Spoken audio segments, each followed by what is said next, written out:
Fatani minal mu'minina qatatalu fa aslihu bainahuma. Nah, ini salah satu ayatnya, kita ambil dari surat Ali Imran ayat 103. A'udzubillahi minasyaitonir rajim. Mohon izin Pak Nur bacakan, nanti terjemahnya Pak Nur yang saya baca ayatnya.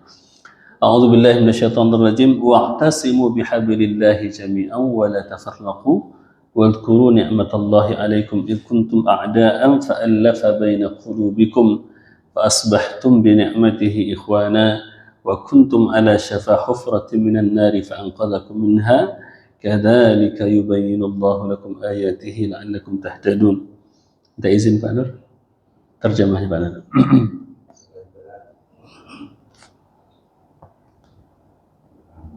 Ali Imran 103.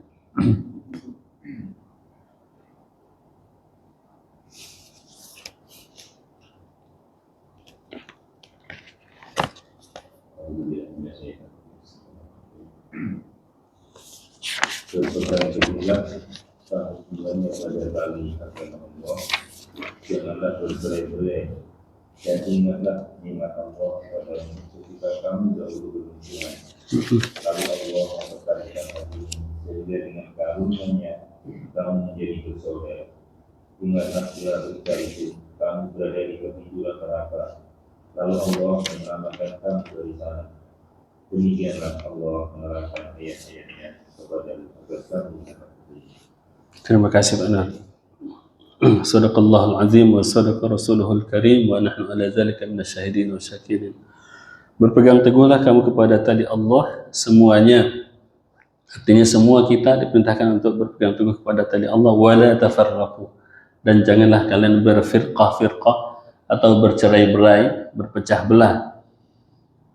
Nah, jadi ini pesan dari Allah kepada orang-orang yang beriman. Yang jelas ayat ini diturunkan kepada orang-orang yang hidup bersama Rasulullah SAW. Maka di sini Allah tegaskan, wadhkuru ni'matallahi 'alaikum id kuntum a'da'a, dan ingatlah nikmat Allah yang diberikan kepada kalian di mana dahulu kalian adalah orang-orang yang saling bermusuhan. Mekah itu dulu selalu heboh dengan peperangan yang terjadi antar suku. Puluhan tahun mereka terlibat di dalam peperangan antar suku. Madinah antara dua suku Arab saja. Jadi ketika itu cuma ada dua suku Arab, Aus dan Khazraj, terjadi perang selama 70-an tahun antar sesama mereka. Saling menyandra, saling merampas harta yang lain. Dan itu selalu terjadi di tengah mereka. Jadi antara selama mereka itu saling bermusuhan. Tapi kemudian datanglah Islam. Jadi tali Allah tadi itu ibaratnya adalah tali yang menyatukan mereka juga. Jadi bukan hanya tali pegangan kita supaya selamat dari api neraka, tapi kalau seandainya tali itu kita pegang, maka dengan tali itu kita menjadi bersatu. Karena orang-orang yang dahulunya bermusuhan, saling berperang antar sesama mereka, ketika Islam datang, mereka menjadi bersaudara, mereka menjadi kuat, menjadi saling berhubungan. Jadi ibarat kalau seandainya ada tali yang dijulurkan oleh Allah SWT, maka tali itu adalah Islam, tali itu adalah Al-Quran.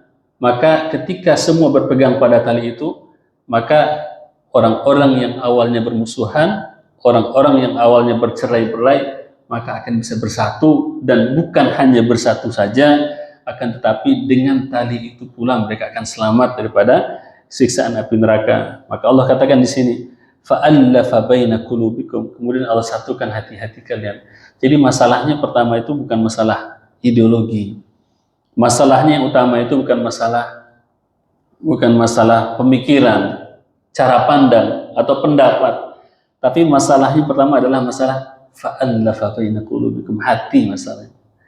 Hati kalau sudah tidak bertemu, walaupun satu mazhab akan bertengkar.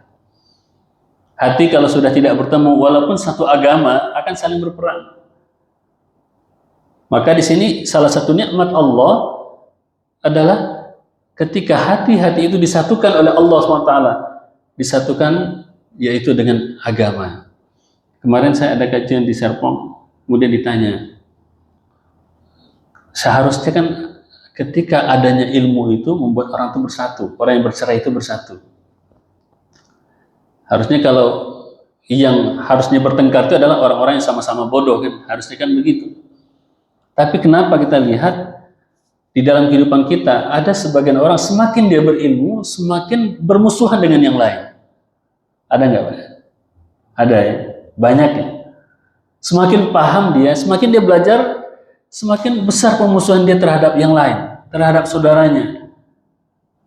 Maka itu disebutkan di dalam surat Al-Baqarah ayat 213. Di situ Allah mengatakan itu masalahnya adalah karena baghyan bainahum, karena ada keinginan, ada dorongan, ada masalah dalam hati mereka yang membuat mereka ingin menguasai yang lain, ingin mendominasi yang lain. Jadi kalau sudah ada keinginan untuk menzalimi yang lain di dalam hatinya, maka ilmu yang mereka pelajari, ilmu yang mereka dapatkan tidak akan membuat mereka bersatu. Dan di sini dijelaskan juga bahwa kalau seandainya hati-hati itu tidak disatukan oleh Allah Subhanahu wa taala, maka niscaya kita tidak akan saling bersatu antar sesama kita walaupun kita punya pandangan yang berbeda. Walaupun kita punya mazhab yang sama dan agama yang sama. Maka salah satu nikmat dari Allah SWT ketika hati-hati itu dipersatukan di antara sesama kita. Maka di antara doa Hasan Al-Banna yang diajarkan kepada kita atau yang diajarkan kepada para pengikutnya, ada namanya doa Ar-Rabithah. Nah, doa Ar-Rabithah itu doa yang mengikat hati. Allahumma innaka ta'lamu anna hadhihi al-quluba qad ijtama'at ala mahabbatik wal taqat ala ta'atik fa'allif Allahumma bainaha. Wahai Allah, yang kami bertemu di sini adalah karenamu, maka satu-satukanlah hati yang ada di antara kami. Fa'addim hubbahum. Jadi kemudian dawamkan, langgengkan kasih sayang di antara hati-hati ini. Karena kalau hati sudah bersatu, maka dia akan bisa. Kalau hati itu sudah sama, sudah saling saling sama satu. Kalau kata orang sekarang itu sudah sama frekuensinya, sudah satu frekuensi, maka dia akan bisa menyatu. Tapi kalau hati tidak satu frekuensi, walaupun pandangannya sama, walaupun pendapatnya sama, maka dia tidak akan bisa bersama-sama. Nah, maka nikmat penyatuan hati ini adalah salah satu nikmat yang Allah ingatkan kita. Dan Allah menyatukan itu dengan agama. Fahadallahu alladhina amanu lima ikhtalafu fihi minal haqqi bi'idnih. Maka kemudian Allah katakan, dan Allah memberikan petunjuk kepada orang-orang yang berselisih. Ini kalau hatinya bagus, kalau hatinya baik, perselisihan itu pasti ada. Perselisihan itu pasti ada, nggak mungkin tidak ada. Karena selagi kita masih hidup di dunia, selagi kita masih diberikan berbagai macam pengalaman yang berbeda dan kemampuan akal yang berbeda-beda, pasti kita tidak akan pernah sama pendapat antara satu orang dengan yang lain. Akan tetapi kalau seandainya orang itu sudah diberikan petunjuk oleh Allah, maka perbedaan itu tidak akan menjadi masalah bagi mereka. Maka kita lihat Imam Asy-Syafi'i belajar daripada Imam Malik. Imam Syafi'i menghargai guru daripada mazhab yang lain. Imam Syafi'i suatu ketika sholat di dekat makamnya atau di daerah yang di situ yang kebanyakan adalah pengikut mazhab Abu Hanifah atau Hanafiyah, dia sholat seperti mereka. Jadi perbedaan itu tidak membuat mereka lantas berseberangan atau lantas berperang antar sesama mereka. Jadi nggak ada istilahnya perang antar mazhab seperti pada zaman dahulu. Pada zaman dahulu nggak pernah ada seperti yang terjadi pada zaman sekarang, perang antar mazhab. Misalkan mazhab Syafi'i berperang dengan mazhab Hanafi, itu nggak ada. Padahal mereka berbeda. Dan di antara perbedaan itu, misalkan di dalam mazhab Syafi'i, kalau seandainya hewan-hewan yang tidak dinyatakan keharamannya oleh Allah SWT, maka itu termasuk sesuatu yang halal. Sedangkan di dalam mazhab Hanafi, kalau kita misalkan ke Turki, maka kita tidak akan bertemu dengan orang yang makan udang. Pak Haji ketika ke Turki pernah makan udang? Nggak ada Pak Haji. Karena di sana haram, Pak. Padahal di sini halal sekali. Sangat berbeda. Kalau di sana nggak ada tuh. Udang, cumi-cumi. Kalau ikan ya ikan ya. Kalau bagi orang Turki itu ikan ya seperti yang kita ketahui, yang ada yang ada bentuknya. Tapi kalau seandainya makhluk-makhluk yang seperti ulat, seperti udang atau cumi dan sejenisnya, bagi mereka itu adalah sesuatu yang haram. Padahal masih sama-sama Ahlus Sunnah wal Jamaah. Tapi perbedaan itu tidak membuat lantas antar sesama kita bermusuhan. Inilah perbedaan yang benar. Makanya berbeda itu bukan sesuatu yang harus dihindari. Akan tetapi berbeda itu adalah sesuatu yang harus kita sikapi secara bijak. Maka Allah katakan fahadallahu alladziina aamanu limakhtalafu fihi minal haqqi bi'idznih.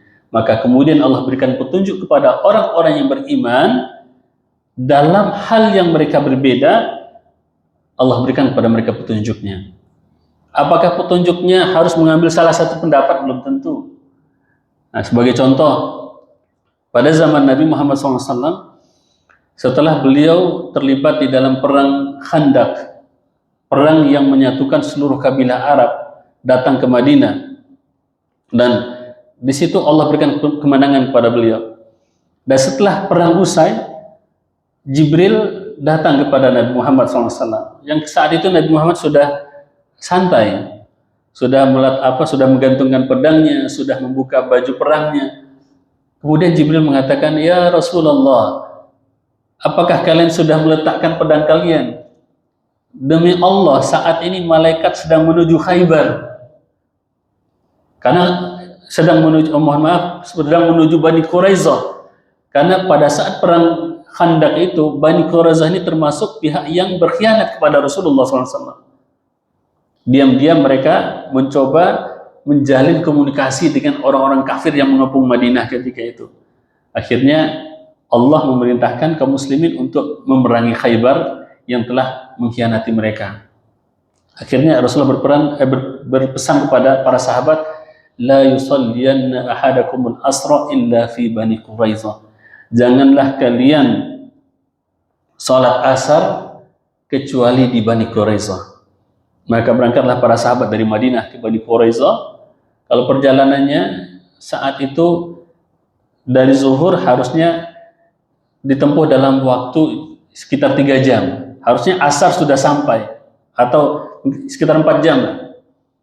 Dari Madinah dengan kuda sampai ke Bani Quraizah lebih kurang sekitar 4 jam. Akan tetapi perjalanan itu mereka tempuh sangat lama. Sehingga ketika waktu asar sudah habis, atau sebelum waktu asar habis, mereka masih di jalan. Sedangkan Nabi berpesan, jangan kalian sholat asar kecuali di Bani Quraizah. Maka kemudian sebagian sahabat mengambil inisiatif, sebenarnya Nabi menyuruh kita untuk bersegera, supaya ketika waktu asar masih ada, kita sudah berada di Bani Quraizah. Maka ketika kelompok ini melihat bahwa kalau seandainya kita paksakan kita sholat asar di Bani Quraizah, maka waktu asar akan sudah habis. Maka sebagian dari mereka atau kelompok yang ini melaksanakan sholat di jalan, dan sebelum mereka sampai ke Bani Quraizah, karena mereka menganggap maksud Nabi dari perkataan beliau, jangan kalian sholat asar kecuali di Bani Quraizah, adalah supaya kita bersegera. Dan kita sudah bersegera, tapi ternyata waktunya tidak mencukupi juga. Waktu asar sudah mau habis, sedangkan kita masih belum mencapai Bani Quraizah. Maka kelompok ini sholat di jalan sebelum sampai di Bani Quraizah. Tapi ada kelompok kedua, dia strict dengan apa yang dikatakan Nabi. Kelompok kedua ini tidak sholat asar kecuali setelah sampai di Bani Quraizah, dan ternyata mereka sampai di Bani Quraizah waktu sudah maghrib, sehingga mereka menjamak antara maghrib dan asar.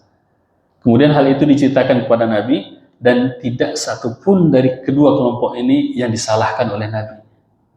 Artinya, mencapai kebenaran itu bukan berarti harus mencapai satu pendapat yang lainnya salah. Ibarat kalau kita ujian kan ada nilai ada nilai 10 misalkan maksimal.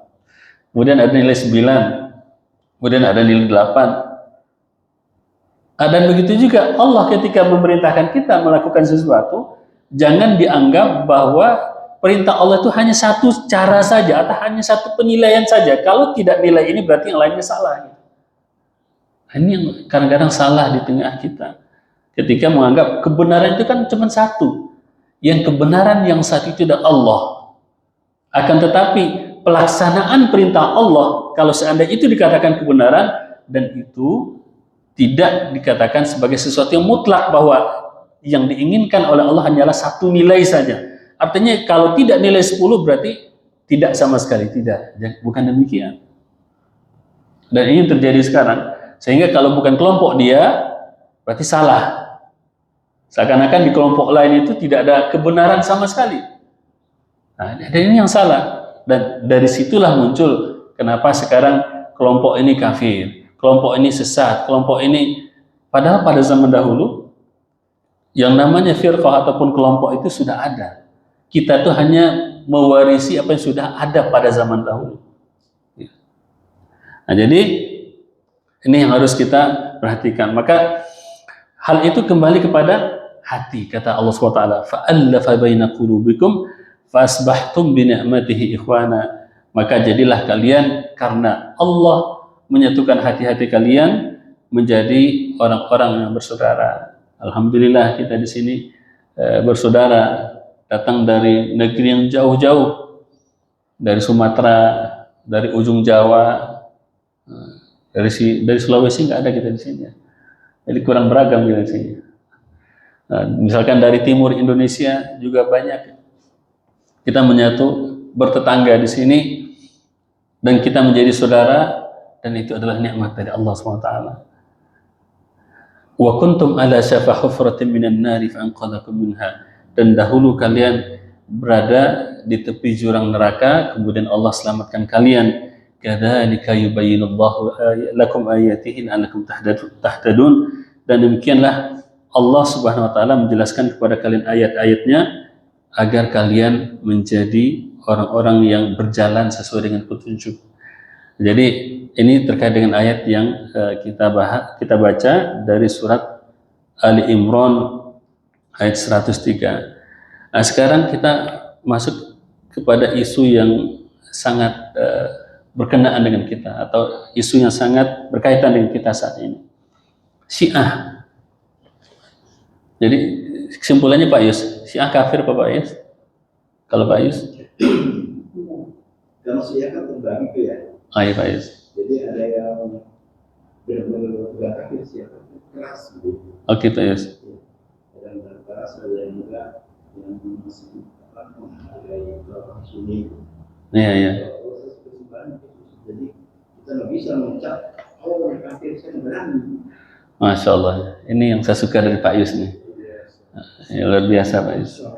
Emang kita ketika mencap seseorang, kita tidak bisa mencap secara generalisir.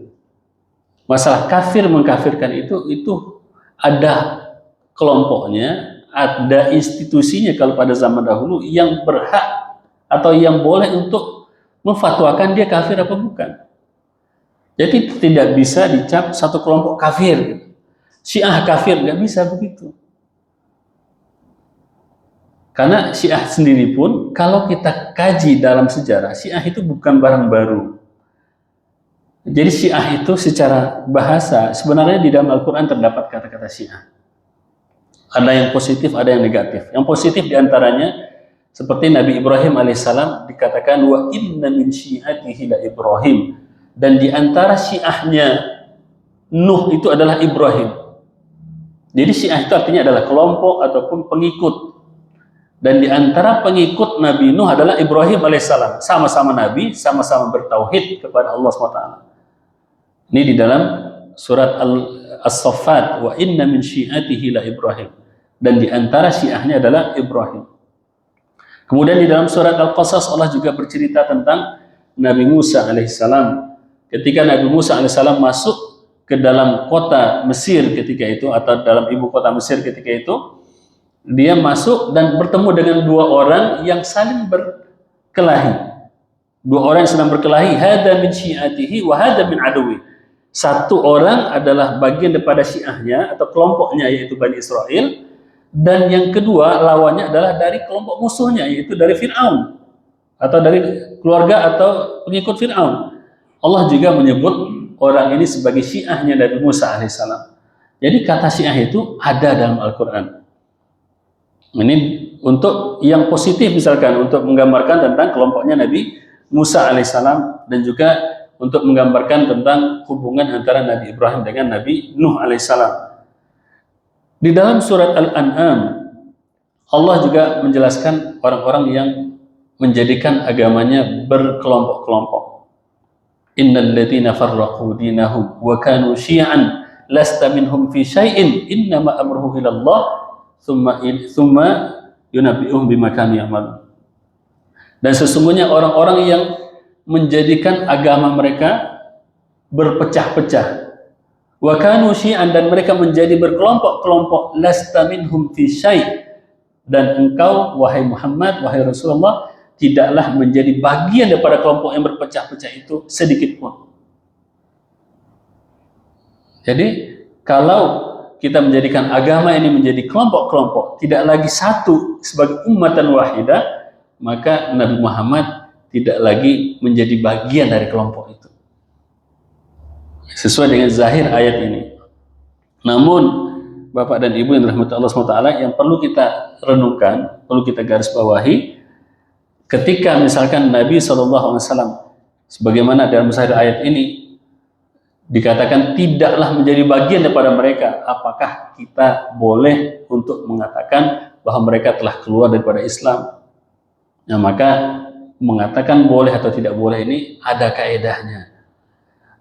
Maka dalam hal ini harus kita jawab. Hal yang pertama yang harus kita pahami adalah bahwa mengkafirkan seorang muslim itu adalah sesuatu yang sangat fatal. Bahkan di dalam Al-Quran, dalam surat Al-Hujurat ayat 10, Allah SWT mengatakan, A'udzubillahi minasyaitonirrajim, ayat 9 ya, wa in ta'ifatani minal mu'minina qatatalu fa aslihu bainahuma. Kalau seandainya dua kelompok dari orang yang mukmin, jadi dua kelompok dari orang yang mukmin atau dari golongan yang beriman, iqtatalu, mereka saling berperang, fa aslihu bainahuma, maka perbaikilah antara kedua kelompok ini. Di sini Allah menggunakan kata-kata dua kelompok orang yang beriman. Kalaupun atau meskipun mereka berperang antar sama mereka, artinya yang satu membunuh yang lain, maka Allah tidak mengeluarkan mereka dari kata-kata mukmin. Artinya Allah masih menggunakan untuk mereka kata-kata iman. Jadi Allah saja masih menggunakan untuk mereka kata-kata iman. Kenapa kita yang bukan siapa-siapanya, Allah, bukan Nabi, bukan Rasul, lantas dengan mudahnya mengeluarkan orang dari iman? Nah, ini salah. Jadi Allah masih tetap menggunakan untuk mereka yang berselisih itu, walaupun mereka saling berperang, bahkan saling membunuh. Walaupun nanti di akhirat, kalau di akhirat kan bukan urusan kita.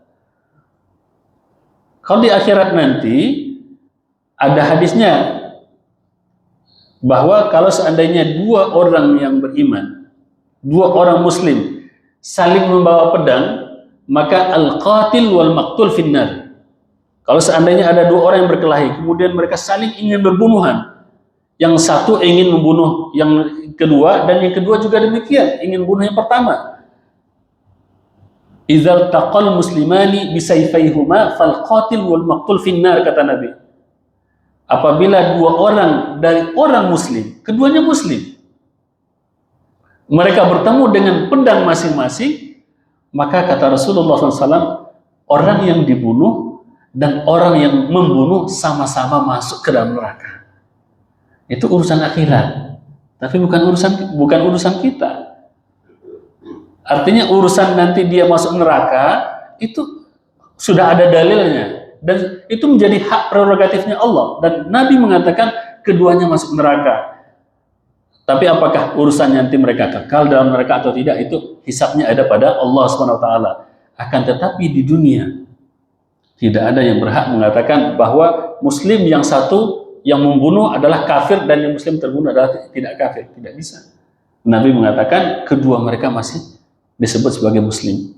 Idzal taqal muslimani, ini hadisnya sahih. Hadisnya hadis Bukhari. Artinya sifat Islamnya tidak dikeluarkan oleh Allah walaupun mereka berperang.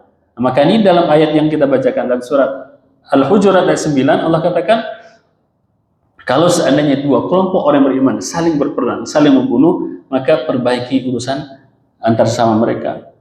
Fa in baghat ihdahuma 'ala al-ukhra. Kalau seandainya salah satu daripada kelompok tadi zalim terhadap yang lain, artinya dia ingin mendominasi yang lain, faqatilul lati tabghi hatta tafi'a ila amrillah.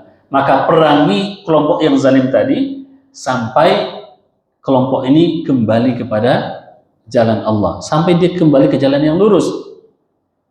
Fa in fa'at fa aslihu bainahum bil adli wa aqsitu innallaha yuhibbul muqsitin.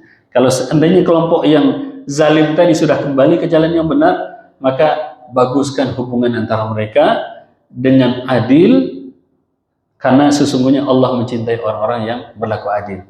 Setelah itu baru Allah katakan innamal mu'minuna ikhwah. Itu Bapak Ibu perhatikan. Setelah ada pertengkaran, saling bunuh-membunuh, setelah itu Allah katakan innamal mu'minuna ikhwah. Kalian itu bersaudara. Kalian itu bersaudara. Fa aslihu baina akhawaykum. Maka perbaikilah antara hubungan antar saudara kalian. Nah, jadi tetap tidak keluar daripada sifat iman. Walaupun dia saling berbunuhan, walaupun dia saling berperang, dan itu namanya fitnah. Itu namanya kekacauan. Dan ini pernah terjadi pada zaman dahulu. Misalkan setelah Sayyidina Utsman terbunuh di tangan orang-orang Khawarij, maka naiklah Sayyidina Ali bin Abi Thalib sebagai khalifah. Dan di antara hal yang menjadi karakter kekhalifahan Sayyidina Ali, atau di antara kondisi yang melingkupi kekhalifahan Sayyidina Ali, di mana beliau ini menjadi khalifah, dan selama belum menjadi khalifah, situasi umat Islam tidak pernah tenang.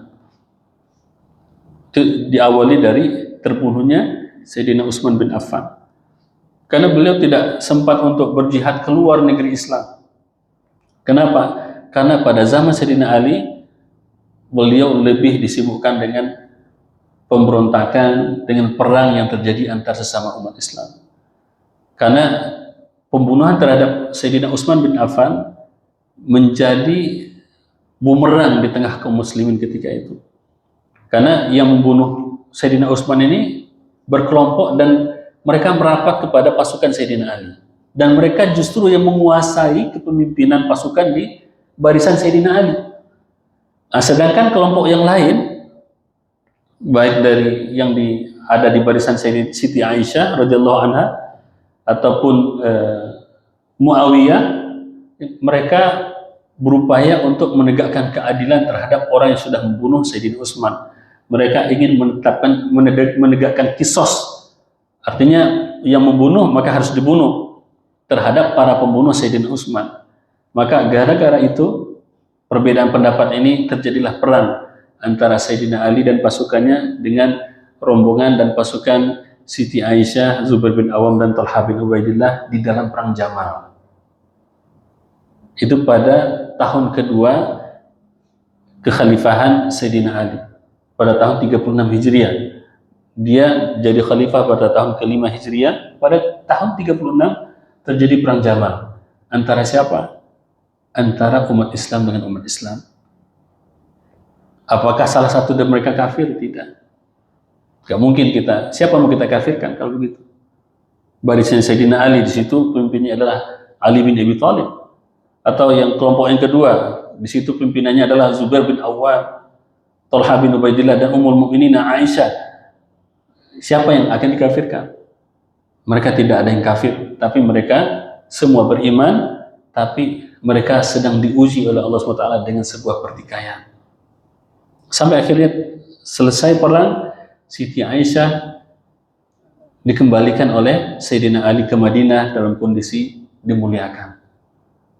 Dia diberikan unta yang bagus, kemudian dibekali dengan harta yang cukup, kemudian disuruh oleh Sayyidina Ali saudara laki-laki daripada Siti Aisyah untuk mengantarkan Ummul Mukminin kembali ke Madinah dari Basra. Dari Basra diantarkan ke Madinah. Yang mengantarkan siapa? Yang mengantarkan adalah Abdurrahman bin Abu Bakar yang merupakan anak sambung daripada Sayyidina Ali bin Abi Thalib. Jadi ini fitnah ya. Fitnah itu artinya kekacauan. Zaman di mana seseorang itu susah untuk melihat kebenaran. Jadi Sayyidina Ali, kalau dikatakan Ali bermusuhan dengan Abu Bakar, kalau orang Syiah kan mengatakan begitu kan. Mereka mengatakan Abu Bakar itu merampas kekhalifahan yang harusnya punya Sayyidina Ali. Tapi di sini coba kita lihat dari perang Jamal saja, bagi kita yang melihatnya dari jauh, Sayyidina Ali itu punya anak sambung yang namanya Abdurrahman bin Abu Bakar. Abdurrahman bin Abu Bakar itu artinya apa? Ibunya Abdurrahman bin Abu Bakar itu dinikahi oleh Sayyidina Ali sepeninggal Abu Bakar. Ibunya adalah Asma bintu Uwais. Asma bintu Uwais ini awalnya adalah istrinya Ja'far bin Abi Thalib. Ja'far bin Abi Thalib berarti siapanya Sayyidina Ali? Saudaranya kan? Jadi Ja'far bin Abi Thalib punya istri Asma bintu Uwais. Ja'far meninggal pada saat Nabi masih hidup. Jadi Ja'far meninggal pada saat Nabi masih hidup. Kemudian istrinya Asma dinikahi oleh Abu Bakar. Dan Asma dan Abu Bakar melahirkan anak namanya Abdurrahman. Itulah lahir Abdurrahman bin Abu Bakar dari rahim Asma binti Uwais yang merupakan mantan istrinya Ja'far bin Abi Thalib. Setelah Abu Bakar meninggal pada tahun kedua Hijriah, Asma ini dinikahi oleh Ali bin Abi Thalib. Dan ketika terjadi fitnah, ketika terjadi kekacauan, Abdurrahman bin Abu Bakar ini yang merupakan anak sambung daripada Ali bin Abi Thalib, dia berada pada pihak Ali bin Abi Thalib. Sedangkan kakaknya Aisyah binti Abu Bakar di barisan yang lain. Artinya di sini ini adalah fitnah. Ini adalah kekacauan, ujian yang Allah berikan kepada umat Islam ketika itu yang memang sulit bagi mereka untuk membedakan mana yang benar dan mana yang salah. Makanya dalam hal ini tidak ada alasan bagi kita untuk mengatakan salah satu mereka fasik, kafir ataupun keluar dari Islam, nggak ada. Nah, makanya Allah katakan wa in ta'ifatani minal mu'minina iqtatalu. Kalau seandainya ada dua kelompok dari orang beriman yang berperang, maka perbaiki. Mereka tidak dikeluarkan dari iman oleh Allah SWT. Nah, begitu juga dengan yang terjadi pada zaman sekarang kan, seperti yang terjadi di Timur Tengah. Misalkan Iran berusaha untuk menginvasi daerah sekitarnya, sebagaimana daerah sekitarnya juga berusaha untuk menginvasi daerah yang dikuasai oleh Syiah. Nah, itu sudah biasa. Dari zaman dahulu juga begitu. Dan itu lantas tidak langsung membuat mereka itu keluar daripada Islam. Walaupun memang terjadi perebutan kekuasaan, terjadi perang antar sesama mereka selama mereka masih mengatakan kami orang yang beriman. Ini yang pertama, kita bersandar kepada ayat tadi bahwa Allah masih menggunakan untuk orang-orang yang berselisih itu sifat iman walaupun mereka saling berperang dan saling membunuh. Urusan di akhirat itu urusan Allah Subhanahu wa taala, bukan urusan kita. Kemudian ada salah satu kaidah yang disampaikan oleh Al-Imam At-Tahawi terkait dengan kafir dan tidak kafir ini. Kata beliau, wala yakhrujul 'abdu minal iman illa bijuhudi ma adkhalahu fihi. Dan seseorang tidaklah keluar dari iman kecuali dengan mengingkari sesuatu yang dengan sesuatu itu dia masuk ke dalam Islam. Orang masuk Islam dengan apa? Dengan kalimat syahadatnya. Jadi kapan dia kafir? Kalau dia mengingkari kalimat syahadat. Makanya pernah kita bahas di dalam hadis Arba'in bahwa Nabi SAW mengatakan man qala la ilaha illallah dakhalal jannah. Siapa yang mengucapkan la ilaha illallah dia masuk ke dalam surga. Walaupun dia pezina, walaupun dia pemabuk, walaupun dia pencuri, walaupun apapun yang dia kerjakan, maka dia akan masuk ke dalam surga. Urusan kapannya itu menjadi urusan Allah setelah ditimbang dan dihisap apa yang dia lakukan di dunia. Karena seperti yang pernah saya sampaikan, hisap itu hanya ada untuk orang beriman. Orang kafir gak dihisap, Bapak Ibu. Orang kafir langsung masuk dalam neraka, sudah. Gak perlu dihisap. Apa yang mau dihisap? Karena alasan untuk menghisap itu nggak ada. Makanya Allah katakan di akhir surat di akhir surat Al-Kahfi, A'udzubillahi minasyaitonir rajim, qul hal nunabbi'ukum bil akhsarina a'mala alladziina dhalla sa'yuhum fil hayatid dunya wa hum yahsabuna annahum yuhsinuna sun'a ulaika alladziina kafaru bi ayati rabbihim wa liqa'ihi fahabitat a'maluhum fala nuqimu lahum yaumal qiyamati wazna. Maka kata Allah bahwa orang-orang yang kafir kepada ayat Allah itu, maka fala nuqimu lahum yaumal qiyamati wazna. Maka kami tidak akan memberikan timbangan untuk mereka pada hari kiamat. Nggak akan ada takaran untuk mereka. Mereka nggak akan dianggap. Artinya mereka akan langsung dimasukkan ke dalam api neraka. Nah, sedangkan orang yang beriman, orang-orang yang berselisih, maka disitulah akan ditegakkan hukum pengadilan Allah Subhanahu wa Ta'ala. Ini sefulan mengambil haknya sefulan, maka dikembalikan kepada yang punya. Oh, maka dia ini berlebihan, ini diberikan tanggung jawab, kemudian dia mengambil lebih daripada amanah yang diberikan kepada dia, maka akan diberikan kepada yang berhak untuk mendapatkannya.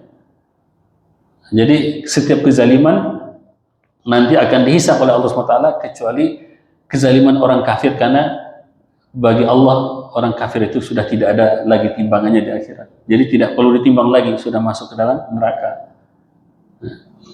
Nah, jadi orang yang mengucapkan syahadat adalah orang-orang yang amalnya akan dihisap oleh Allah SWT. Jadi amal yang tidak dihisap itu untuk orang kafir atau untuk golongan tertentu yang istimewa, di mana kebaikannya betul-betul sudah diakui oleh Allah sehingga mereka masuk dalam surga tanpa hisab. Tapi jumlahnya terbatas. Dalam hadisnya Rasulullah mengatakan hanya ada 70.000 orang dari umat Nabi Muhammad SAW yang masuk ke dalam surga tanpa hisab.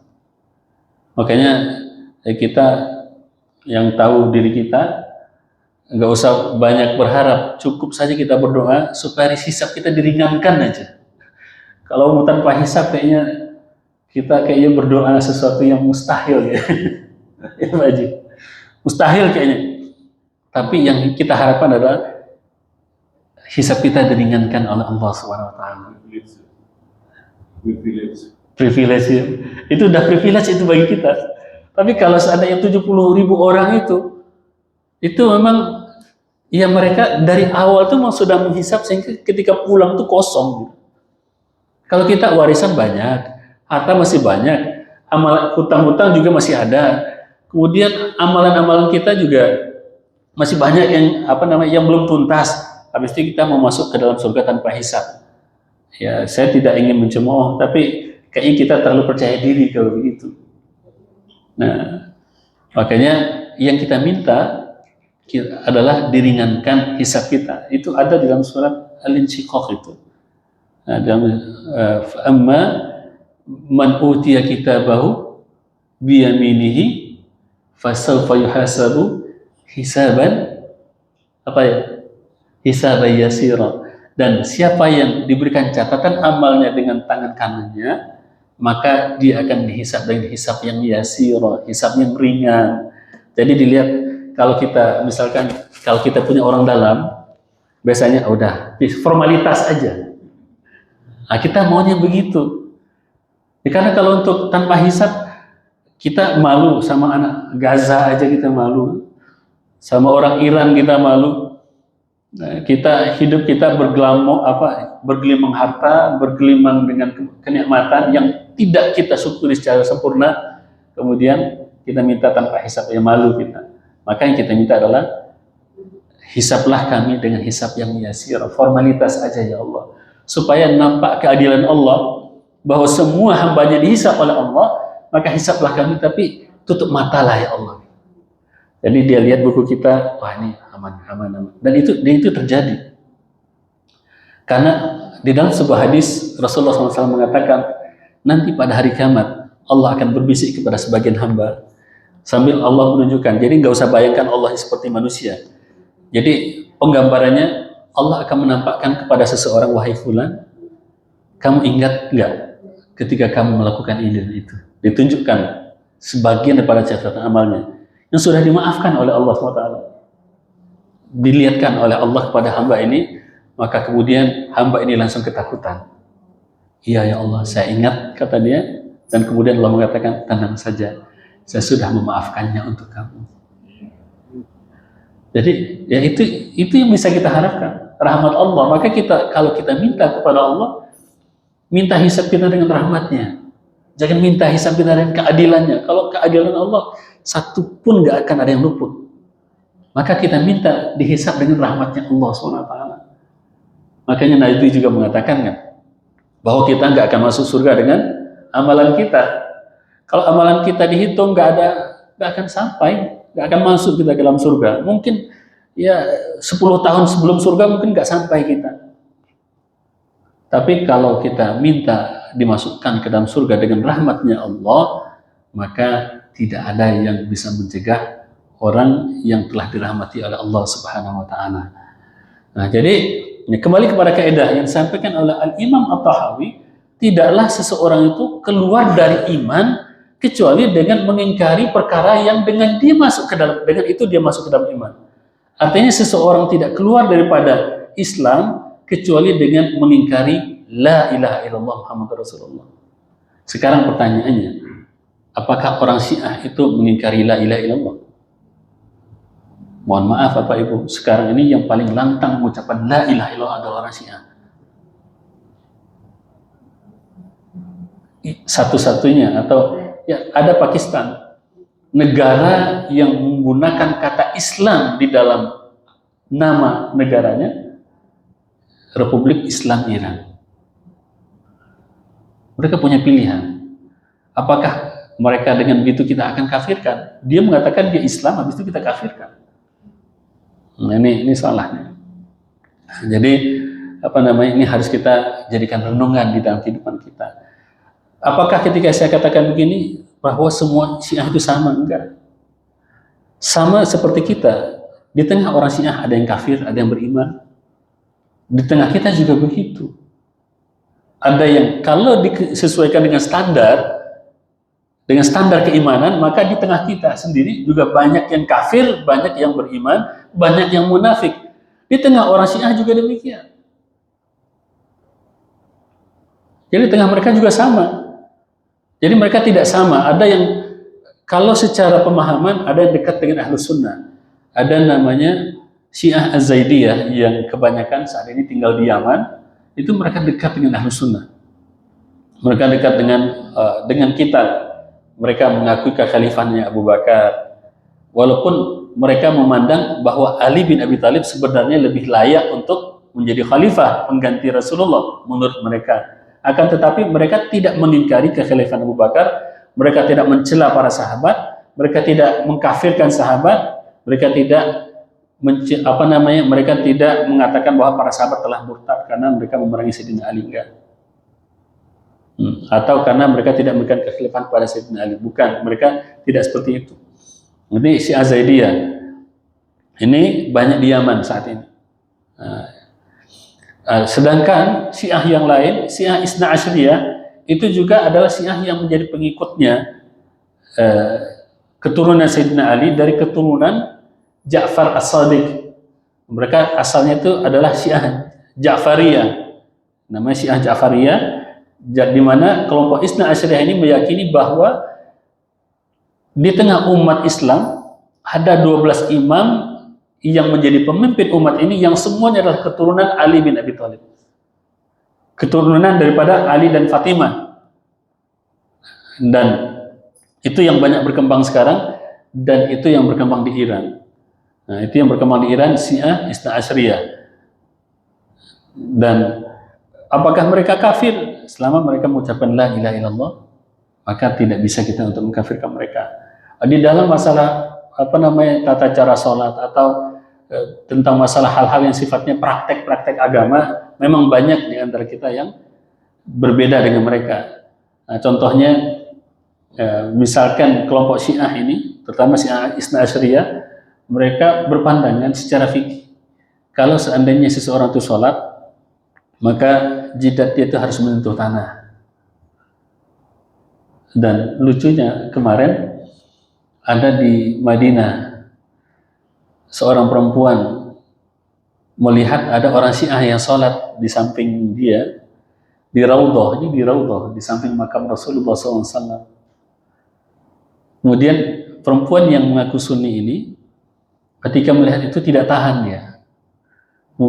Karena di depan perempuan Syiah yang sedang sholat itu ada turbah, ada ada batu yang khusus kayak tanah liat gitu. Ya apa tadi? Seperti pecahan genting. Ada di depan dia alas sujudnya. Kemudian yang Sunni ini tidak tahan. Kemudian ketika perempuan Syiah tadi sedang sholat ditendang sama dia, tercampaklah, itu namanya alas sujud daripada orang Syiah ini. Ini gimana nih? Ini kan masalah ini. Padahal yang dia ini awam, tapi semangatnya luar biasa. Dia menendang orang, mengganggu orang sholat, dan dia merasa benar nih. Tapi dia mengganggu orang sholat tanpa dia pahami, tanpa dia mau membaca, tanpa dia mau bersabar. Kenapa orang Syiah melakukan itu? Akhirnya dia dengan bangganya dan dia posting di media sosial dan malah dia mendapat banyak hujatan dan orang jadi paham, oh ternyata Syiah itu menggunakan batu itu karena di dalam fikihnya yang diajarkan oleh orang-orang Syiah, oleh ulama-ulama Syiah, kalau fikih itu kan pemahaman. Kalau seandainya kita mengikuti Nabi secara 100%, berarti kita nggak boleh sholat di sini. Ini buatan manusia, bukan tanah lagi. Tidak najisannya, kesuciannya adalah kesucian yang sifatnya maknawi. Kalau yang kesucian yang hakiki itu kan adalah tanah, batu. Kalau ini kan sudah tidak lagi tanah dan batu. Memang kita ini bisa menjadikan ini sebagai alat sebagai alat untuk bersuci, kan enggak? Kita nggak bisa menjadikan bahan karpet ini sebagai alat istinja pada dasarnya, kecuali secara maknawi dalam kondisi darurat. Kita boleh menggunakan untuk istinja adalah air dan tanah dan juga batu. Itu alat untuk bersuci. Kalau ini kan tidak, sifatnya hanya maknawi. Nah, sedangkan orang Syiah berpandangan sholat itu ketika kita sujud harus jidat kita ini harus menyentuh tanah. Jadi itu namanya turbah bagi orang Syiah. Turbah itu pengganti sejadah bagi kita, tempat sujud. Jadi ketika mereka sujud, jidat ini harus betul-betul menyentuh tanah. Nah, kalau kita ibaratnya sejarah-sejarah kecil yang kita bawa gitu kan. Kalau menurut orang Syiah itu nggak sah itu. Kalau secara fikihnya ya. Artinya apa di sini? Di dalam masalah-masalah yang sifatnya furu'iyah, barangkali di antara kita dengan mereka berbeda. Sebagaimana di antara sesama kita juga berbeda. Maka itu bukan menjadi hal yang harus diperselisihkan. Nah, tapi itu yang terjadi. Karena dia tidak paham, karena guru-gurunya mengajarkan, karena guru mengatakan ini kafir, ini musyrik, dan segala macam. Akhirnya yang dilakukan adalah orang yang sholat di Raudhah, di samping makam Rasulullah. Kira-kira orang yang sholat di Raudhah di samping makam Rasulullah ini, orang yang mencintai Nabi atau bukan? Ketika itu dia berdoa kepada siapa sih? Pasti dia berdoa kepada Allah di samping makam Rasulullah SAW. Akan tetapi kebodohan membuat saudara kita ini melakukan tindakan yang sangat-sangat tidak patut itu. Bahkan sebagian mengatakan kalau seandainya orang itu berdoa, mungkin yang nendang ini bisa celaka gitu. Dalam situasi dia itu kan dia berdoa, apalagi di Raudhah. Kalau didoakan jelek sama orang ini, khawatirnya nanti malah ditimpa kejelekan yang didoakan itu. Dan ini efek daripada kebodohan. Makanya saya kalau kita ngaji, saya lebih suka kita diskusi, kita saling bertukar pikiran supaya apa? Supaya kita belajar itu kita mikir juga, bukan hanya ikut-ikut, karena banyak orang yang sekedar ikut-ikut Tapi setelah itu mereka tidak paham. Nah, jadi kalau dalam Syiah, sujud itu harus menyentuh tanah. Karena di dalam masjid tidak ada tanah, mereka bawa turbah itu. Tapi kalau di tanah langsung mereka sholat, mereka tidak perlu itu. Karena mereka sholat di dalam masjid, yang di situ ada keramik, yang di situ ada sajadah, ada permadani, maka mereka menggunakan itu. Ini bagian daripada hal yang berbeda antara kita dengan Syiah.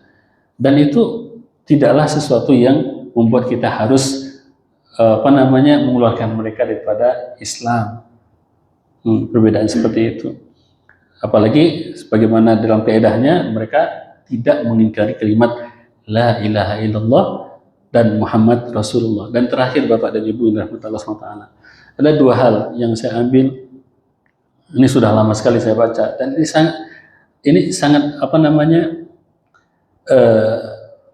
saya pegang sampai sekarang. Sebuah ungkapan atau sebuah nasihat di dalam kitab Al-Milal wa Nihal yang dikarang oleh guru saya, Profesor Dr. Said Ahmad Al-Musayyir, guru besar filsafat dan akidah di Al-Azhar. Beliau mengatakan tidak ada satu kelompok pun di dalam dunia Islam yang memonopoli semua kebenaran. Jadi nggak ada ceritanya, oh kelompok ini pasti benar semua, nggak ada. Kelompok ini pasti salah semua, apalagi. Setiap kelompok dalam dunia Islam punya potensi benar, punya potensi salah. Dan itu sudah pasti itu. Nggak ada ceritanya sebuah kelompok itu, satu kelompok itu tertentu itu bahwa dia benar semua. Dan sebagian berdalil bahwa ada satu kelompok firqah najiyah, sebagaimana disebutkan dalam hadis Nabi, bahwa umatku akan berpecah kepada 33 kelompok, semuanya masuk neraka kecuali satu. Sehingga yang satu ini dijadikan kelompok dia, kelompok yang lain sesat semua. Ini salah. Padahal Nabi mengatakan, ma ana alaihi wa ashabi. Kelompok yang akan selamat itu adalah yang mengikuti jalanku dan mengikuti jalan sahabatku. Dan sahabat Nabi itu juga berbeda-beda. Artinya selama dia berlandaskan kepada Nabi, kemudian mengikut kepada manhaj Nabi, yang satu mengikut Abdullah bin Umar, yang satu mengikut Abdullah bin Abbas, yang satu lagi mengikut misalkan Sayyidina Ali bin Abi Thalib. Kalau selama ikutannya adalah mereka semua, itu tidak masalah. Dan mereka punya potensi juga untuk masuk ke dalam surganya Allah Subhanahu wa taala. Karena Rasulullah mengatakan selagi mereka mengikuti Rasulullah dan juga sahabatnya, maka mereka tidak masuk ke dalam kelompok yang dipastikan masuk ke dalam neraka itu. Karena kata Rasulullah, semuanya masuk neraka kecuali satu, bukan satu kelompok, tapi satu golongan yang mengikuti Rasulullah SAW dan juga para sahabatnya. Jadi setiap kelompok pasti memiliki potensi salah dan benar. Mu'tazilah ada benarnya, ada salahnya. Ahlus Sunnah ada benarnya, ada salahnya. Syiah ada benarnya, ada salahnya. Khawarij ada benarnya, ada salahnya. Di Khawarij pun ada benarnya, ada salahnya. Sekarang misalkan Salafi ada benarnya, ada salahnya. Ada juga sekarang kelompok misalkan Jamaah Tabligh ada benarnya, ada salahnya. Kalau saya sering mengatakan kalau ingin belajar bagaimana untuk mengelola hati terhadap dunia, belajarlah kepada Jamaah Tabligh. Mereka punya keberanian mengetuk rumah-rumah orang gitu. Saya sendiri nggak berani untuk Pak Haji, ayo kita sholat gitu, nggak berani saya. Tapi Jamaah Tabligh mereka punya keberanian untuk itu. Maka dalam hal itu dia benar. Jadi setiap kelompok punya potensi salah dan benar. Yang kedua, kalau seandainya sebuah ideologi, sebuah pandangan dijadikan sebagai pandangan resmi sebuah negara, maka disitulah bencana akan dimulai. Misalkan pada zaman dinasti Abbasiyah, Al-Ma'mun menjadikan pandangan Mu'tazilah sebagai pandangan resmi, maka di luar pandangan resmi dianggap sebagai pandangan sesat. Akibat dari menetapkan pandangan Mu'tazilah sebagai pandangan resmi, yang terjadi adalah persekusi terhadap orang-orang yang berbeda pandangan. Korbannya adalah diantaranya Sayyidina Ahmad ibn Hanbal, Imam Ahmad ibn Hanbal, karena dia tidak mau mengatakan bahwa Al-Quran itu makhluk. Kalau Mu'tazilah mengatakan Al-Quran itu adalah makhluk, maka negara ketika itu atau kekhalifahan Abbasiyah mengatakan saat itu bahwa Al-Quran itu adalah makhluk, tapi Imam Ahmad mengatakan jangan katakan Al-Quran makhluk atau tidak makhluk, tapi katakan dia adalah kalam Allah. Akibatnya apa? Akibatnya Imam Ahmad dipenjara, dia dicambuk, dan dia diberlakukan kepadanya tahanan rumah, tidak boleh memberikan mengajarkan hadis, jadi dia tidak boleh menyampaikan hadis gara-gara kekhalifahan Abbasiyah ketika itu menerapkan adanya pandangan resmi negara dalam perbedaan pendapat. Begitu juga di Saudi, ketika ajaran salafi, manhaj salafi dijadikan sebagai pandangan resmi, maka yang lain dipersekusi. Di Mekah itu dulu ada 4 mazhab yang diajarkan. Di sekitar Ka'bah itu dulu, di situ ada ruak-ruaknya. Jadi ada koridor-koridor, ini mazhab Syafi'i, ini mazhab Hambali, ini mazhab ini, mazhab itu. Nah, ketika Salafi berkuasa di sana, semua itu dihabisi. Dan Syiah juga dipersekusi di sana, sebagaimana juga di Iran, Ahlus Sunnah, karena Iran menjadikan Syiah sebagai ideologi atau mazhab yang mereka resmikan, sehingga yang lain pun menjadi dipersekusi. Nah, dalam hal ini, apakah boleh atau tidak boleh, itu kembali kepada realita. Kita tidak bisa mengatakan tidak boleh atau tidak boleh. Tidak bisa, karena itu kembali kepada hukum realita, kepada hukum apa yang berlaku saat ini ya. Kita hanya bisa menerima. Akan tapi kalau seandainya kita membawa hal ini kepada tatanan yang ideal, maka tidak boleh ada pandangan mazhab tertentu yang dijadikan pandangan resmi, sehingga menjadikan pandangan yang di luar itu sebagai pandangan yang sesat. Jadi kalau begitu wajar kalau seandainya kita lihat misalkan orang Syiah menganggap Sunni itu sebagai orang yang sesat karena Syiah sudah dijadikan pandangan yang resmi di negara itu. Dan begitu juga di Saudi ketika mereka menyesatkan yang lain, Asy'ariyah disesatkan, kemudian Syiah juga disesatkan karena memang yang diresmikan di sana adalah pandangan mazhab Salafi atau manhaj Salafi. Jadi ini sudah menjadi fenomena. Bukan berarti kita harus merubah itu semua, karena Allah yang akan merubah itu semua. Jadi tidak kita harus meleburkan mereka semua, itu kan tergantung kepada aspek probabilitas saja, mungkin apa tidak mungkin. Nah, kalau memang tidak mungkin bagi kita, maka kita hanya bisa menerima realita yang ada. Tapi intinya ketika sebuah pandangan sudah menjadikan pandangan resmi, maka pandangan yang berbeda akan menjadi terpersekusi, dan itu sudah menjadi hukum sunatullah atau hukum alam di dalam kehidupan kita. Nah, maka di Indonesia kita juga cukup bagus dan berupaya untuk mengakomodasi berbagai macam pandangan. Muncullah Majelis Ulama Indonesia, di situ ada keterwakilan daripada berbagai pihak. Jadi masing-masing punya nilai positif dan negatifnya. Nah, akan tetapi supaya kita tahu bahwa apa yang terjadi sekarang adalah sebagian mazhab itu dijadikan sebagai pandangan resmi negara, sehingga muncullah persekusi. Wallah a'lam bishawab. Itu sebagai kajian kita pada pagi hari ini terkait dengan Syiah. Jadi intinya adalah Syiah itu bertingkat-tingkat.